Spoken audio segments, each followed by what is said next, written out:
또 좋은 가격에 잘 매도하는 것, 여기서 돈을 버는 거예요. 그리고 또 매수도 그렇지만 매도에서 진짜 중요한 거 하나는 2023 서울 뮤니쇼에서 공개한 재개발 재건축 최고의 매도 포인트 한번 정리해 볼까요? 사실은 지난 상승장에 보면은 안전진단 통과에도 프리미엄 2, 3천, 구역 지정돼도 프리미엄 2, 3천, 조합 설립되면은 5천, 7천? 막 이렇게 프리미엄이 붙는 걸 보셔서 재개발 재건축이 원래 이렇게 프리미엄이 단계마다 착착착착 붙는 줄 아시더라고요.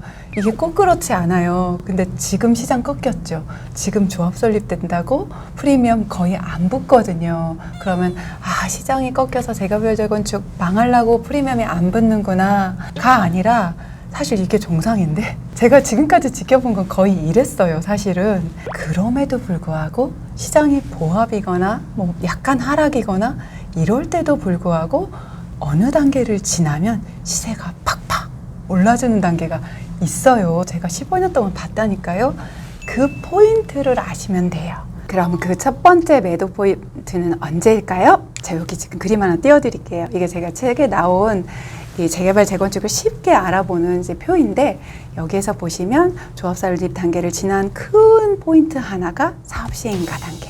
매도 포인트는 쉽게 말하면 누가 봐도 사업이 진행되는지를 다 아는 단계를 지날 때마다 이게 오르게 돼 있어요. 사업 시행인가 단계가 뭐냐면 단지 배치도 다 나오고요. 일반 분양 세대수, 조합원 세대수, 그리고 또 임대 세대수까지 이게 어느 정도는 다 나온 거예요. 관리처분인가 가면서 조금 변동이 되기도 하지만 거의 변동이 안 되고, 진짜 쉽게 생각하시려면 이렇게 생각하시면 돼요. 사업 시행인가가 났다. 지방자치단체에서 건축 허가 받았다. 너무 좋죠. 명확하죠. 그래서 지방자치단체가 이것저것 트집 잡으면서 사업이 딜레이될 일이 거의 없어요. 사업시행인가가 나고 나면. 그리고 좀 투자 좀 해보신 분들은 알아요. 사업시행인가 나오면 좀 어려운 거 거의 다 끝났구나. 그래 좀 한번 볼까? 하고 매수세가 막 붙기 시작한단 말이죠. 그러니까 좀 일찍 투자하신 분들은 단기적으로 차익 내고 수익 실현하고 싶을 때는 사업시행인가 단계가 첫 번째 매도 포인트가 됩니다. 매수 포인트에서는 사업시행인가 때 좀 참았다가 감정평가 나는 거 보고 사라고 하잖아요. 그럼 감정평가 나와서 내 물건이 비싸게 나올 수도 있는데 그때까지 기다리는 게 낫지 않을까요? 이렇게 생각을 하시는데, 제가 정말 많은 케이스를 체크하고 또 제가 매수하려고 또 매도하려고 봤을 때 그렇지가 않다. 왜냐하면 사업시행인가 직후에 붙어두는 매수자들이 있잖아요. 그 사람들한테 매도를 하는 게 훨씬 낫더라. 그때는 또 많이 팔지도 않거든요. 감정평가가 내 물건이 사실 그 물건의 가치만큼 나오거든요. 똑같은 빌라인데 얘보다 내가 더 많이 나올 확률은 솔직히 없어요. 그러니까 사업시행인가 직후에 팔 때도 크게 손해는 안 보는데, 감정평가 이후에 매도를 하시려면 많은 물건과 경쟁을 해야 되고, 아까 말씀하신 감정평가가 높게 나온 물건은 프리미엄이 더 낮게 책정이 될 확률이 높아요. 왜냐하면 초기 투자하는 돈이 많이 들어가는 물건들은 매수를 꺼리거든요. 이러면서 찬밥될 수 있어요. 그래서 매도는 오히려 사업시행인가 직후가 더 좋습니다. 그런데 물건 조금 좋은 거는 더 가져가시는 게 사실 좋아요. 그 다음 단계는 어디예요? 관리처분인가 단계인데, 요건 인가 나고 나서가 아니라 전후로도 다 좋아요. 관리처분인가 단계에 조금 가까이 가면 매수 문의들이 꽤 많이 있거든요. 관리처분인가가 난다는 의미는 사업이 한 8, 90% 이상 끝났다? 뭐 90%까지는 아니어도 80%까지는 끝났다고 봐도 되고요. 조합원 분양 신청도 끝나서 어느 평형을 다 받아가는지도 다 알고 이게 확실하게 좀 정리가 돼요. 조합원 분양이 다 되고 일반 분양가도 어느 정도는 나와요. 물론 문의하면 아직 결정 안 됐어요 막 이렇게 하시지만, 그래도 조합원 분양가 대비 얼마 정도 할지가 나와 있고 비례율도 어느 정도 나와 있어요. 그래서 굉장히 사업이 안정되고 안정된 단계 중에서도 수익을 낼 수 있는 단계이기 때문에 매수세가 붙는단 말이죠. 그리고 초보들도 생각보다 투자 많이 해요. 이때 5천만 원으로 시작하는 미라클 기적의 재개발 재건축. 제 책 제목 너무 길죠? 이거 그냥 미라클 책이라고 부르시더라고요. 제 미라클 책에 소개했던 1억 조금 안 되는 돈 투자해서 4억 조금 안 되게 남기신 투자 방법이 바로 이거였어요. 그분이 관리처분인가 난 거 보고 재개발재건축 공부 많이 안 하셨거든요. 그냥 그때쯤 사면 안전하더라 이거 하나 믿고 투자하셨는데 25평 받은 거인데도 불구하고 이렇게 수익을 많이 냈어요. 이렇게 초보들도 매수를 하려고 들어오는 관리처분 전후 단계가 매도하기에 진짜 꿀포인트입니다.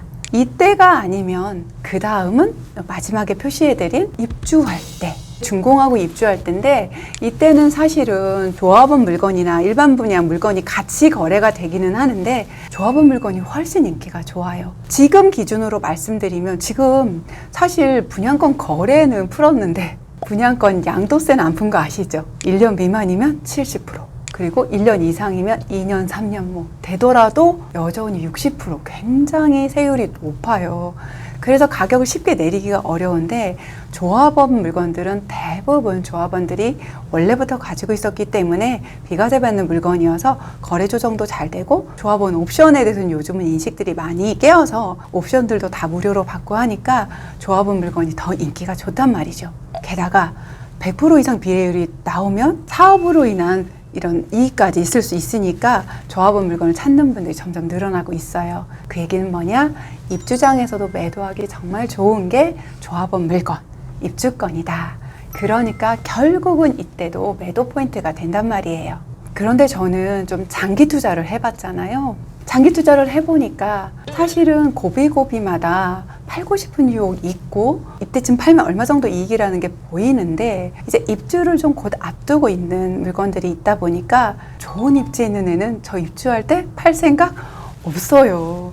이렇게 좋으면 사실은 등기치고 2년, 4년?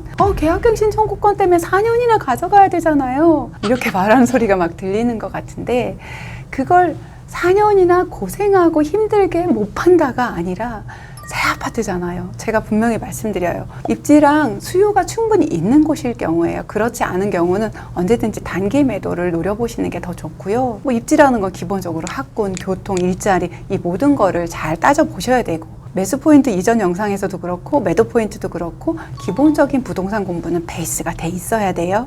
이럴 때는 사실 입주 이후에 뭐 내가 들어가서 살 수도 있고 세를 주고 조금 가져갈 수도 있고, 좀 장기적으로 보시면 어떨까 싶습니다. 입주한 이후에 시세가 어떻게 움직이는지, 이 재개발 재건축 매도 포인트에서 매수 포인트하고는 다르게 꼭 체크해야 되는 게 단계 진행되는 거와 함께 부동산 흐름을 같이 보셔야 돼요. 그래서 플랜 B를 꼭 세우셔야 돼요. 내가 관리처분 인가한테 판다고 했는데 지금 같은 시장이야.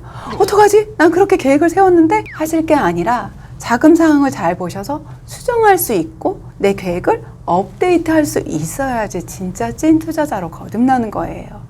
계획을 세운다는 거는 방향성을 정하고 어느 정도의 윤곽을 잡아놓는 거지, 그 윤곽이 나중에 정확하게 결정이 돼서 확정이 될 수도 있지만 윤곽선이기 때문에 지우고 새로 그릴 수도 있는 거잖아요. 이 물건은 좀 괜찮은데 지금은 좀 입주들이 많아서 전세 맞추기는 어려우니까 내가 좀 들어가 살다가 2년이나 4년 뒤에 매도하고 조금 더 상급지로 가자. 오랜만에 이 얘기하네요.